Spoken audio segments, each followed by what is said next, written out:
The aim of the International Day of the Girl is to empower girls and amplify their voices to share the issue they experience across the world and support they want from the international community. लड़कियों का बैनुल-अक़वामी दिन हर साल 11 अक्टूबर को पाकिस्तान समेत दुनिया भर में मनाया जाता है।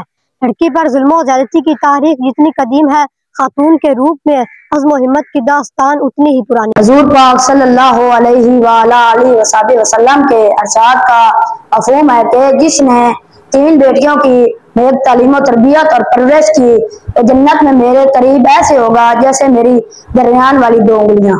11th October is the International Day of the Girls' Rights. By giving them equal opportunities to lead and amplify their voices, respond to their needs, and put them in decision-making positions. मीठी मीठी प्यारी सी कहानियां हैं, बेटियां तो सच्चे रब की मेहरबानियां हैं। बेटी वो नेमत है कि हज़रत फातिमा रज़ियल्लाहु ताला अन्हा तशरीफ लाती तो अल्लाह के महबूब खातमुन नबीय्यीन सल्लल्लाहु अलैहि वसल्लम इस्तकबाल को उठ खड़े होते कि मेरी बेटी आई है। 11th October is the International Day of Girl Child.